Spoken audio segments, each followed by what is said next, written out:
Right now, as you're watching this video, photons are hitting your retina, neurons are firing in your brain, and somehow consciousness is emerging from these physical processes. But what if I told you there's a serious possibility that none of this is actually happening? What if every sensation you've ever felt, every memory you hold dear, every emotion that's ever moved you to tears or laughter is nothing more than data being processed in an unimaginably sophisticated computer program? This isn't science fiction. It's not some wild internet conspiracy theory. It's a legitimate hypothesis being seriously debated by some of the world's most brilliant physicists, philosophers, and computer scientists. They call it the simulation hypothesis. And the deeper we look into the nature of reality, the more compelling it becomes. Think about this for a moment. If advanced civilizations developed the technology to create realistic simulations of their ancestors, there would be thousands of simulated worlds for every real one. Statistically speaking, you would be far more likely to be one of the simulated beings than one of the real ones. The math is uncomfortable, but it's difficult to argue with. Could the entire universe, from the Big Bang to the formation of galaxies, from the evolution of life to this very moment, all be an elaborate digital reconstruction? Could we be characters in some cosmic video game, unaware that our entire existence is just code running on hardware we can't even imagine? Today, we're going to explore one of the most mind-bending questions humanity has ever asked. We'll examine the scientific evidence, dive into the philosophical paradoxes, and confront the unsettling possibility that everything we think we know about reality might be fundamentally wrong. By the end of this journey, you might find yourself questioning not just the nature of the universe, but the very foundations of knowledge itself. The simulation hypothesis proposes that what we experience as reality might actually be an artificial simulation, similar to a vastly advanced computer program or video game. This isn't just idle speculation from science fiction enthusiasts. It is a serious philosophical argument that has gained significant traction in academic circles and Silicon Valley alike. The modern formulation of this idea was introduced by philosopher Nick Bostrom at Oxford University in his influential 2003 paper. Bostrom presented what is now known as the Trilemma, a logical argument, stating that at least one of three propositions must be true. First, civilizations almost never reach technological maturity because they destroy themselves before developing the computing power necessary to run detailed simulations of their ancestors. Second, technologically mature civilizations exist, but they have little interest in running ancestral simulations, perhaps for ethical reasons or simply because they have other priorities. Third, we are almost certainly living in a computer simulation right now. The logic behind Bostrom's argument is elegantly simple and deeply unsettling. If civilizations regularly survive to develop advanced technology, and if they have any interest in studying their past or running what Bostrom calls ancestor simulations, then simulated beings like us would vastly outnumber real beings. The numbers are stark. There could be millions of simulated worlds for every real one. You've probably encountered this idea through popular culture. The Matrix painted a vivid picture of humanity trapped in a simulated reality, while machines harvested their bodies for energy. More recently, shows like Westworld and Black Mirror have explored the implications of creating conscious beings within artificial worlds. But these are just modern expressions of questions that have fascinated philosophers for millennia. What makes the simulation hypothesis particularly compelling in our current era is the explosive growth of our own computing power and the sophistication of our simulations. Just decades ago, the most powerful computers couldn't simulate even simple weather patterns. Today, we create entire virtual worlds populated by artificial characters with complex behaviors and apparent autonomy. Video games feature non-player characters with detailed backstories, emotions, and what appears to be genuine decision-making. Every year, our simulations become more detailed, more convincing, more lifelike. Virtual reality is approaching photorealistic quality. Artificial intelligence is beginning to exhibit creativity, problem-solving abilities, and something that looks remarkably like consciousness. If we can create artificial beings that believe they're real, what's to stop us from being artificial beings ourselves? Consider the trajectory of technological development. In the span of a few decades, we've gone from room-sized computers that could barely calculate basic math to pocket-sized devices that can render complex three-dimensional worlds in real time. If this exponential growth continues, it's not difficult to imagine computers powerful enough to simulate entire universes, complete with conscious beings who have no idea they're artificial. But the simulation hypothesis isn't just about computing power, it's about consciousness itself. If consciousness can arise from the information processing in biological brains, why couldn't it also arise from information processing in computers? And if simulated consciousness is possible, how would simulated beings ever know they weren't real? The hypothesis forces us to confront some uncomfortable possibilities. What if the entire history of the universe, from the cosmic microwave background radiation that we interpret as evidence of the Big Bang to the evolutionary history written in our DNA, is all just sophisticated backstory programmed into a simulation designed to study how civilizations develop? The idea that our perceived reality might be an illusion isn't new. It is actually one of humanity's oldest and most persistent philosophical concerns.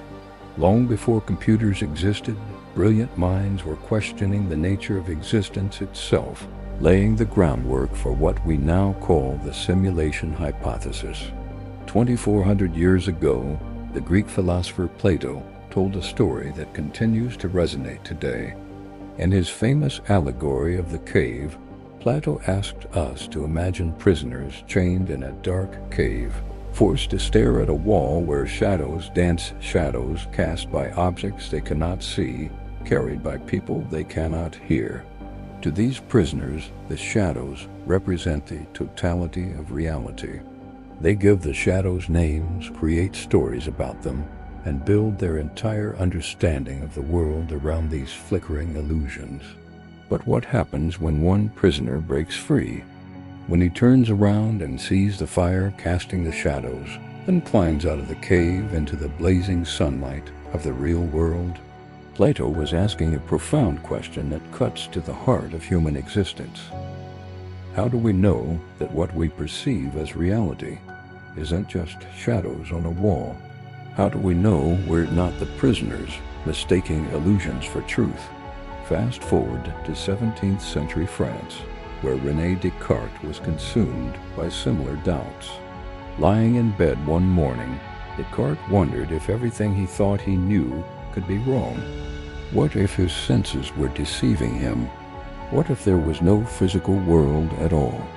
Descartes imagined what he called an evil demon, a malevolent being with the power to manipulate all of his perceptions completely.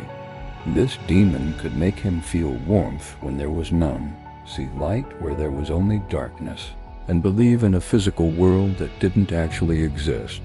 Descartes' evil demon bears a striking resemblance to our modern simulation hypothesis.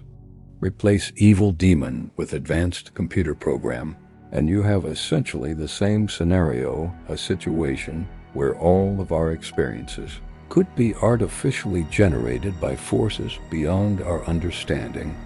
Both concepts present the terrifying possibility that we cannot trust our senses to reveal true reality.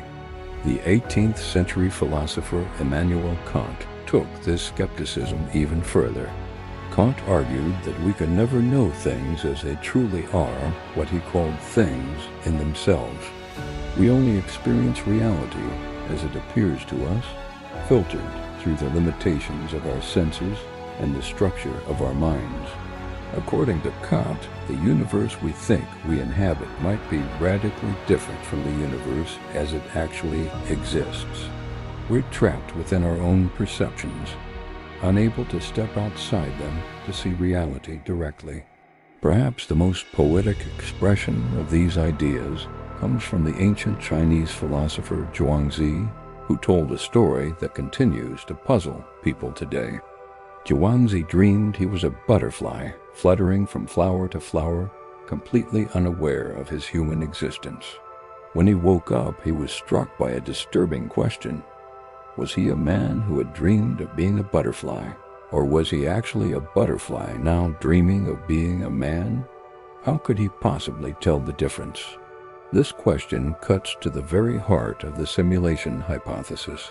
If a simulation is sufficiently detailed and convincing, how could the beings within it ever determine what's real and what's programmed? Zhuangzi's butterfly dream suggests that the very concept of waking up from illusion might itself be illusory. Religious and spiritual traditions have grappled with similar ideas for millennia. Hindu philosophy speaks of Maya, the cosmic illusion that veils the true nature of reality. According to this view, the physical world we experience is not entirely real, but rather a kind of divine play or cosmic dream. The material universe, with all its apparent solidity and permanence, is understood to be temporary and ultimately illusory. Buddhism teaches similar concepts, emphasizing that attachment to the phenomenal world leads to suffering, because this world is ultimately impermanent and without inherent reality. The Buddhist concept of emptiness suggests that things don't exist independently in the way they appear to us. Everything is interconnected and lacks the solid, separate existence that our perceptions suggest. Even in Western religious thought, we find hints of simulation-like concepts. Gnostic traditions spoke of the material world as a false creation, a kind of prison constructed by lesser divine beings to trap souls in ignorance. The real world, according to these traditions, was spiritual and transcendent, accessible only through special knowledge or direct spiritual experience. What is fascinating about these ancient philosophical and religious insights is how they seem to anticipate modern questions about the nature of reality. Long before we had any concept of computers or digital simulation, human beings were asking whether the world they experienced corresponded to ultimate truth.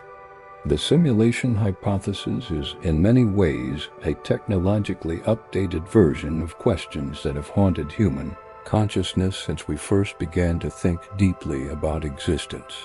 The key difference is that now, for the first time in human history, we have the technological context to make these questions more than mere philosophical speculation. We're creating our own simulated worlds and artificial beings. We're becoming the architects of digital universes. And in doing so, we're forced to confront the possibility that we ourselves might be nothing more than sophisticated programs running in someone else's computer. If we are living in a simulation, then somewhere in the fabric of our reality, there should be fingerprints, subtle limitations, or anomalies that might reveal the artificial nature of our existence. Scientists have proposed several ingenious approaches to detecting these cosmic signatures, and their methods are as fascinating as they are unsettling.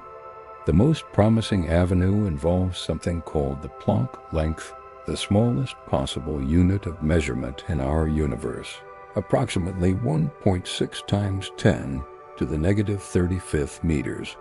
Think of the Planck length as the ultimate pixel size of reality itself. Just as digital images are composed of tiny squares called pixels, space-time might be made up of discrete units no smaller than the Planck length. If our universe is simulated, it would necessarily have some fundamental resolution limit, just like a computer screen or a digital photograph. Dr. Silas Bean, a nuclear physicist at the University of Washington, has proposed that we might be able to detect this cosmic pixelation through careful observation of high-energy particles. In a simulated universe built on a three-dimensional lattice, structure essentially a cosmic grid particles, moving at extreme speeds would interact with this underlying framework in predictable ways. Cosmic rays, the most energetic particles in the universe, would show specific cutoff patterns based on the orientation and spacing of the grid. It is similar to examining a digital photograph so closely that you can see the individual pixels that compose it. If reality has pixels, we should be able to find them by looking at the behavior of particles at the very limits of energy and distance. Bean and his colleagues have outlined specific experiments that could detect these lattice effects, though the technology required to perform such measurements is at the very edge of our current capabilities. Even more intriguing is the possibility that quantum mechanics itself might be evidence of computational shortcuts built into our reality. Consider the strange behavior of quantum particles. When we're not observing them, they exist in what physicists call superposition, multiple states simultaneously. Only when we measure them do they collapse into definite states. This is exactly how a sophisticated simulation might conserve computational resources. Think about it this way. In a video game, the computer doesn't render the detailed interiors of buildings you can't see, and it doesn't calculate the behavior of characters on the other side of the map.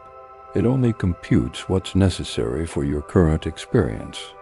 Could quantum superposition be the universe's way of avoiding unnecessary calculations? Could reality be processing information on demand rather than maintaining every detail of the universe simultaneously? Dr. Rich Terrio, a scientist at NASA's Jet Propulsion Laboratory, has pointed out another suspicious aspect of our universe. Everything seems to have built-in limits. There's a maximum speed, the speed of light. There's a minimum temperature, absolute zero. There's a smallest unit of time, the Planck time. These constraints look remarkably like the kind of parameters you'd need to program into a simulation to prevent it from requiring infinite computational resources or breaking down under extreme conditions.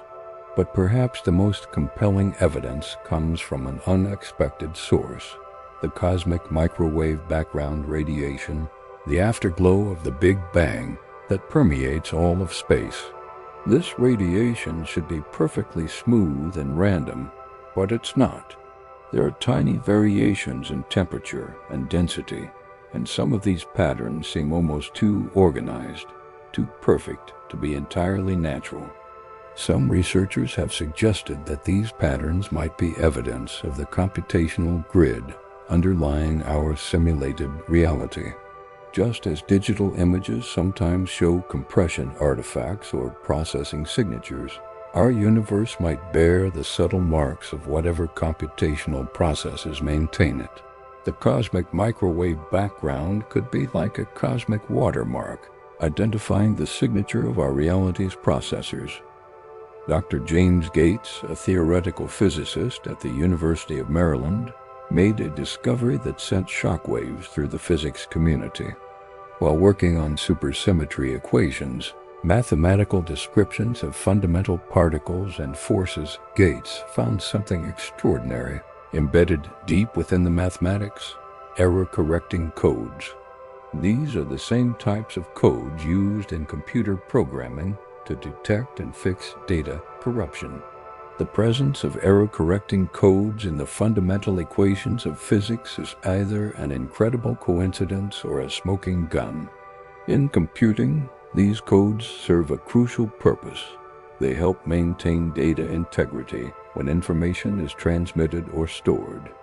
If our reality is simulated, such codes would be exactly what is needed to keep the simulation stable and prevent reality from becoming corrupted over time.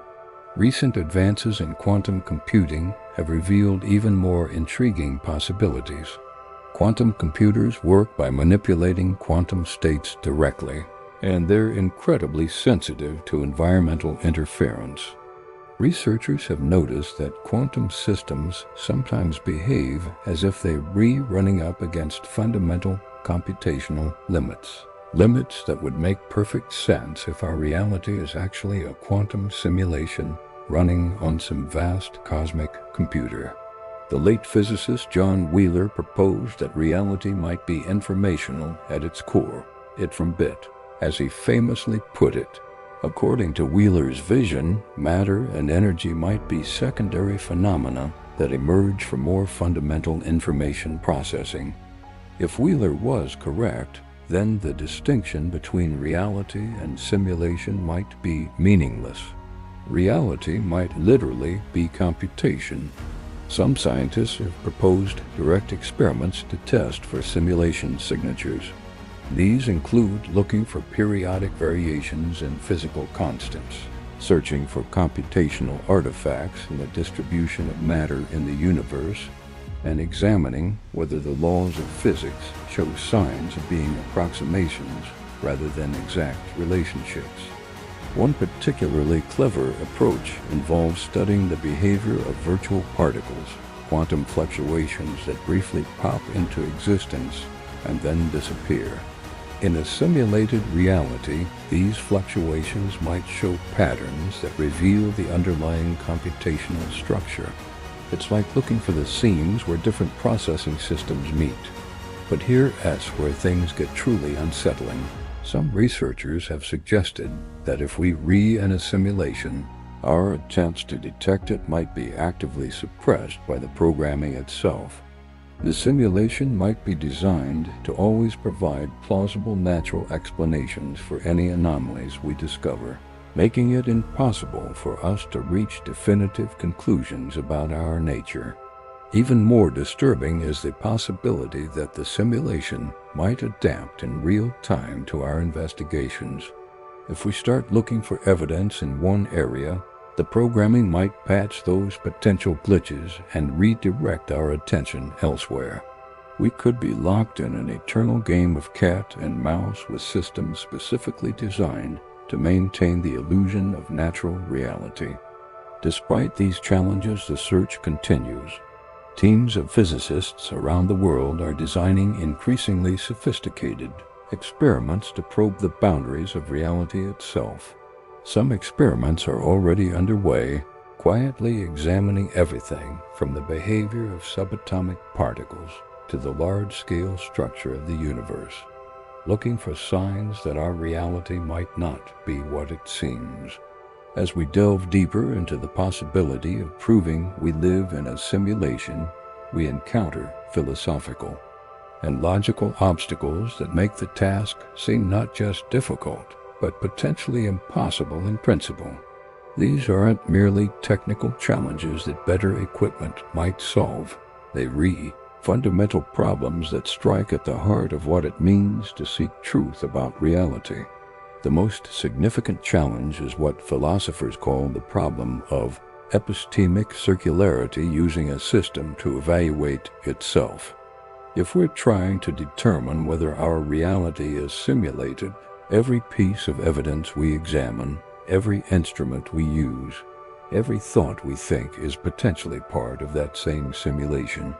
It's like trying to use a ruler to measure whether the ruler itself is accurate, or asking a liar whether they're telling the truth. Consider this scenario. A simulated scientist discovers what appears to be definitive proof that they live in a simulation. But this proof was generated by the simulation itself, the very system whose reality is in question. How can evidence produced by a potentially false system be trusted to reveal the truth about that system? It's a logical paradox that seems to make definitive proof impossible. This creates what logicians call infinite regress. Even if we somehow made contact with our supposed simulators, and they confirmed that we were artificial beings in an artificial world, how could we verify that their reality is genuine? They might be just as confused about their own nature as we are about ours. Their world might be simulated by others, who might in turn be simulated by still others. The search for base reality, the level where beings are definitively not simulated, could extend infinitely upward. René Descartes faced a similar problem with his evil demon thought experiment. Even if he suspected that a demon was manipulating all his perceptions, he couldn't step outside those perceptions to verify his suspicions. Every thought he had about the demon, every piece of reasoning he used to analyze his situation, could itself be part of the demon's deception. The only thing Descartes felt he could be certain of was that he was thinking, cogito ergo sum, I think therefore I am. But even Descartes' famous certainty becomes problematic in the context of simulation theory. If we're simulated beings, do we actually think in any meaningful sense, or do we simply process information in ways that create the illusion of thought? Is there a meaningful difference between genuine consciousness and perfectly convincing simulated consciousness? These questions push us into the deepest mysteries of mind and awareness, where even our most basic assumptions about the nature of thought become uncertain. The simulation hypothesis also raises what we might call the termination problem. If we're in a simulation, what happens if we actually prove it? Some philosophers argue that successful detection of our simulated nature might cause the simulation to end. This could happen for several reasons. The simulation's as purpose might be fulfilled once its inhabitants achieve this level of awareness, or the proof itself might represent a kind of system failure that triggers automatic shutdown protocols. This creates a paradoxical situation where the very act of seeking truth about our nature might destroy us.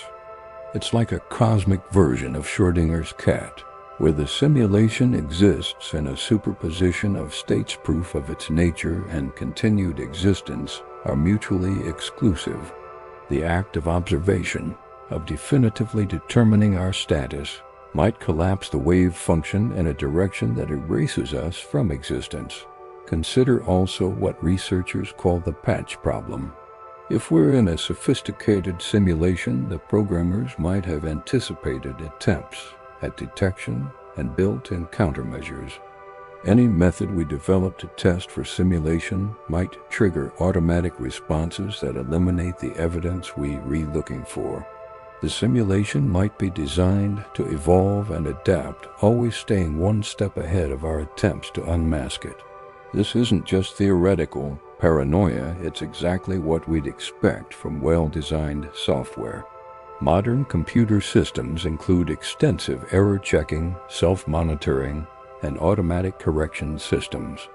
A simulation sophisticated enough to convince its inhabitants that they real would almost certainly include mechanisms to prevent them from discovering the truth.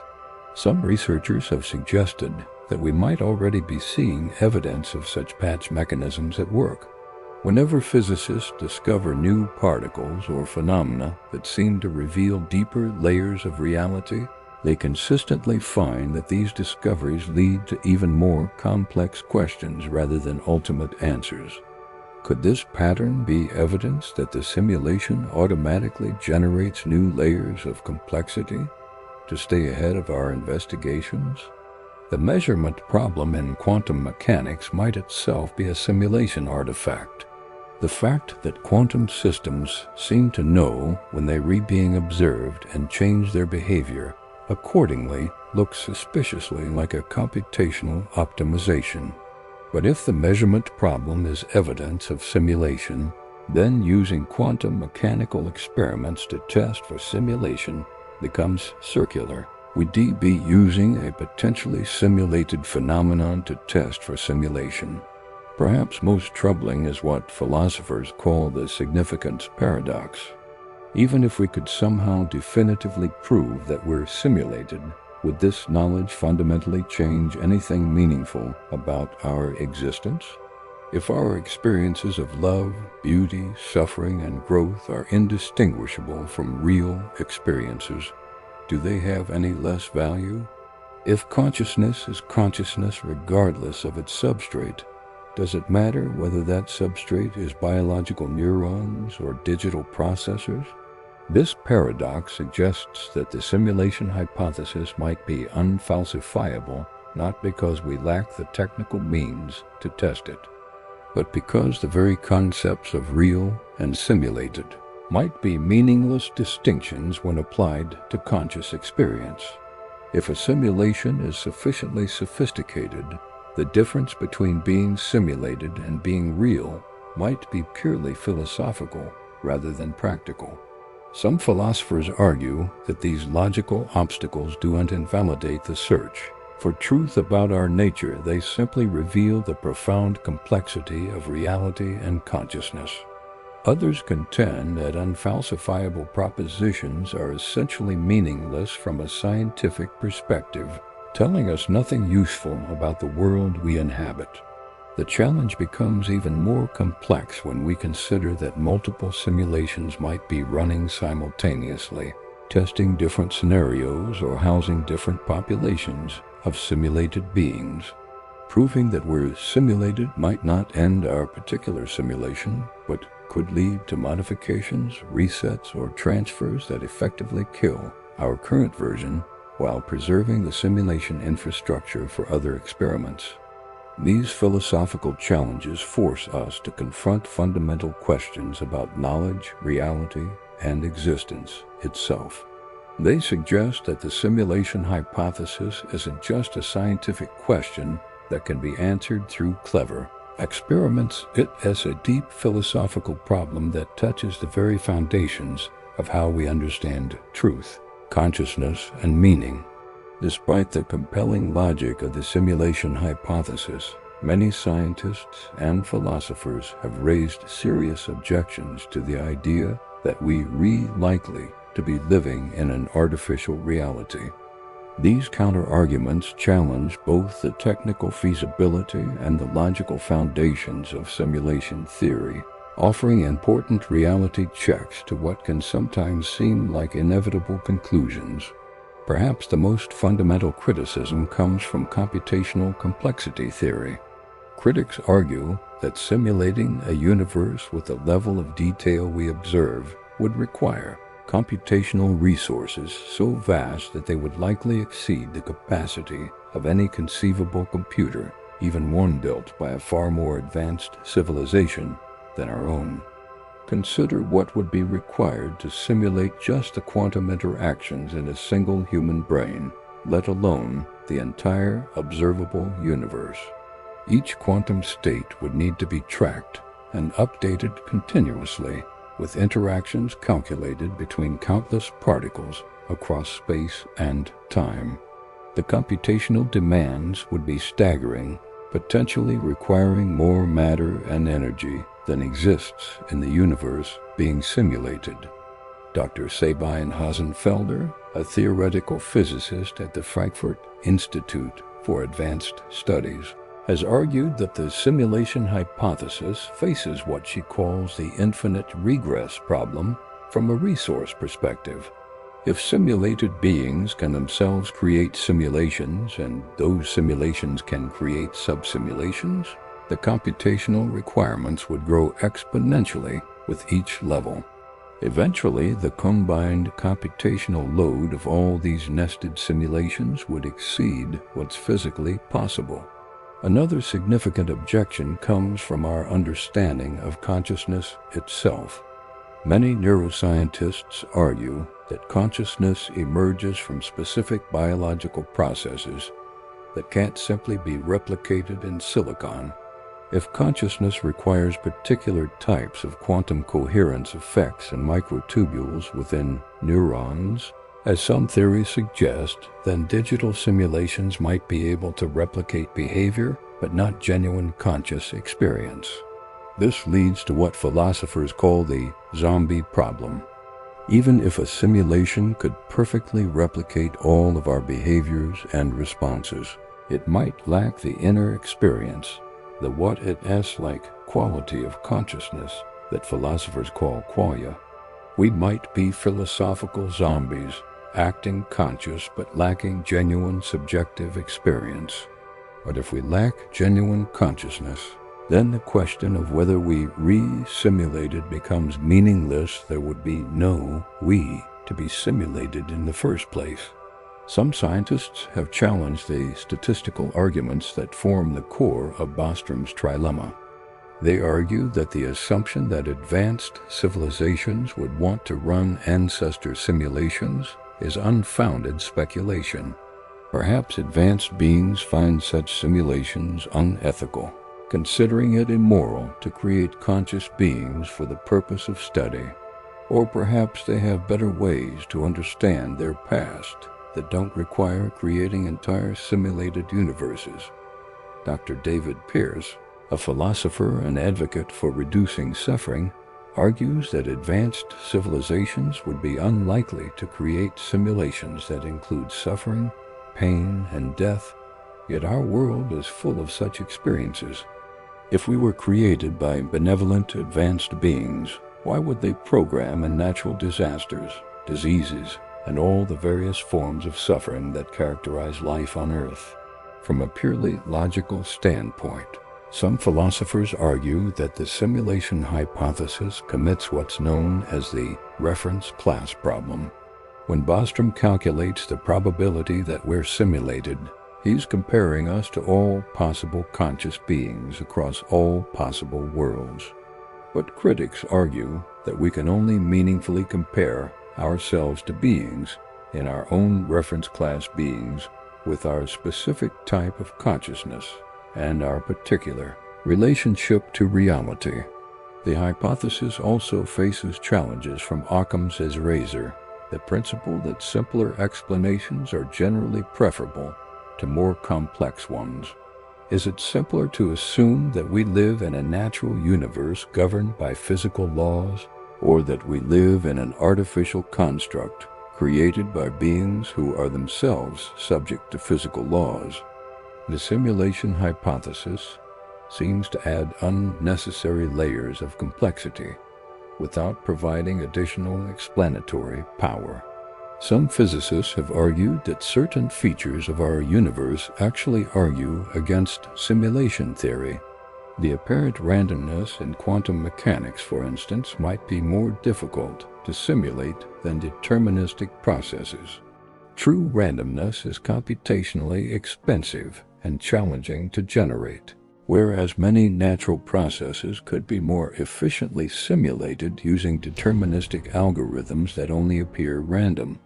Dr. Scott Aronson, a computer scientist at the University of Texas, has pointed out that if we're in a simulation, the simulators would face a serious problem: how to handle the exponential growth of complexity when simulated beings start building their own computers.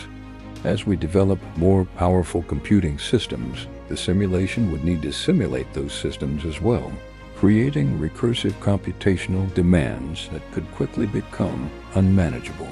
There's also the question of motivation. Even if advanced civilizations could create sophisticated simulations, why would they?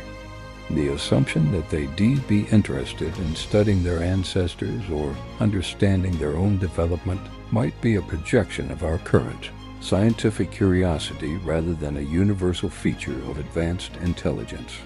Perhaps truly advanced beings have transcended such concerns and focus on entirely different pursuits. Some researchers have challenged the technological optimism inherent in the simulation hypothesis. They argue that there might be fundamental physical limits to computation that prevent the creation of universe-scale simulations, regardless of how advanced a civilization becomes. These limits might be related to thermodynamics, quantum mechanics, or aspects of physics we don't yet understand. The absence of obvious glitches or inconsistencies in our reality is also cited as evidence against the simulation hypothesis.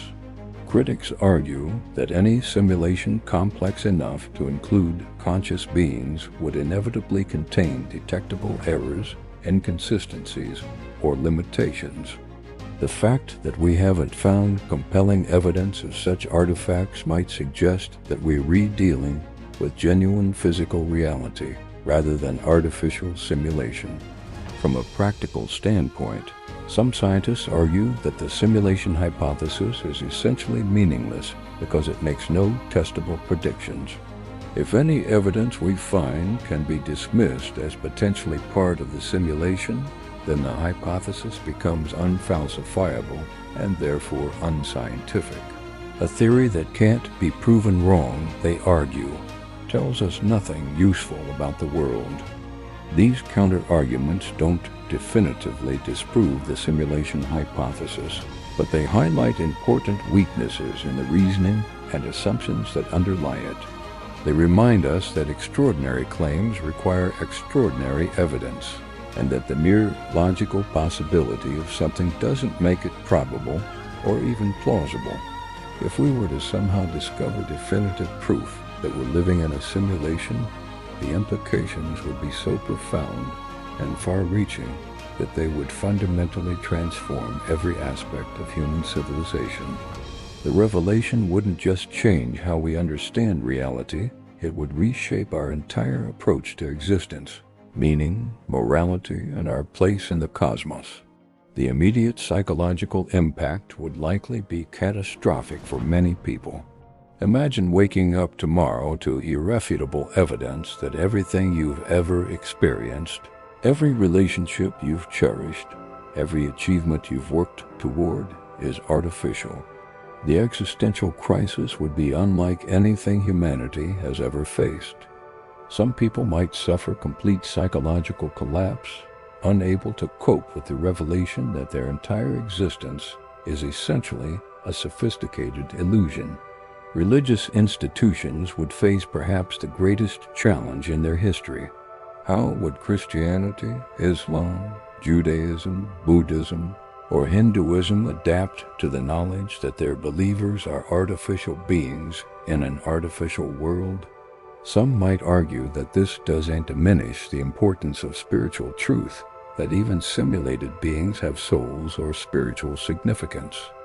Others might face a complete crisis of faith, questioning whether concepts like divine creation, salvation, or enlightenment have any meaning in a simulated reality. New religious movements would almost certainly emerge, possibly worshiping the programmers or simulators as literal gods. These beings would possess the ultimate power of creation and destruction over our reality.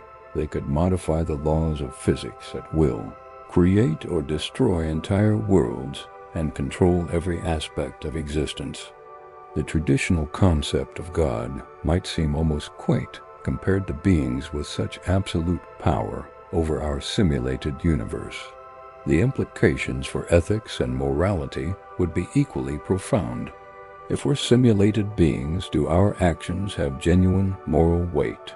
Does it matter if we help or harm others if those others are also artificial constructs? Some might argue that consciousness is consciousness regardless of its substrate, and therefore simulated suffering is still genuine suffering that we have a moral obligation to prevent. Others might conclude that traditional ethics become meaningless in an artificial reality.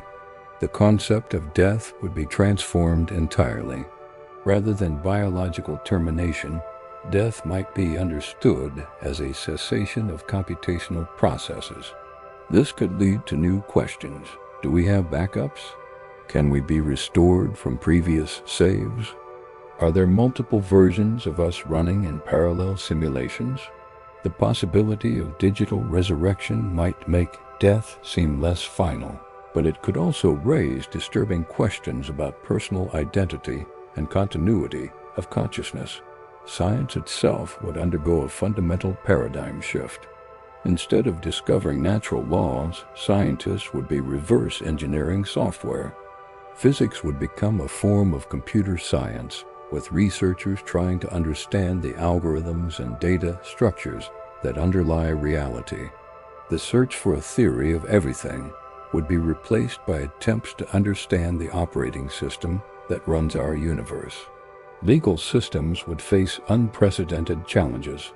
If someone commits a crime in a simulation, who bears responsibility? The simulated perpetrator who believes they're making free choices? The programmers who created the conditions that led to the crime? The beings running the simulation who allowed it to occur?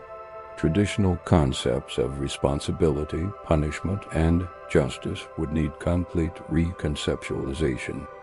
The economy would likely collapse initially as people struggled to understand the value and meaning of simulated work, simulated property, and simulated resources. Why work for simulated money to buy simulated goods if none of it is real? But over time, new economic models might emerge based on different concepts of value, perhaps measured in terms of experiences, consciousness, time, or computational resources. Education would be revolutionized as we grappled with questions about what knowledge is worth pursuing in a simulated world. Should we study simulated physics or try to understand the real physics of our simulator's universe? Is simulated history still meaningful? How do we prepare simulated children for existence in an artificial reality? The discovery might also trigger attempts to communicate with our simulators.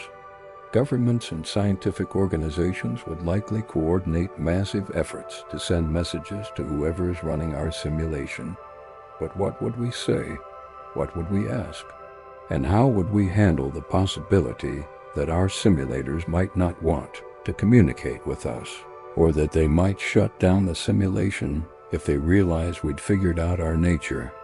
Perhaps most importantly, the revelation would force us to confront fundamental questions about the nature of existence and meaning.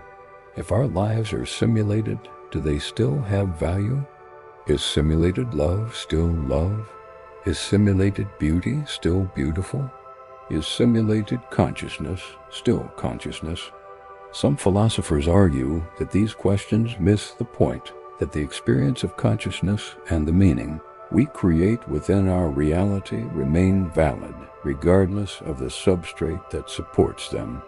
Others contend that authenticity is essential to meaning, and that simulated existence would be fundamentally hollow and purposeless.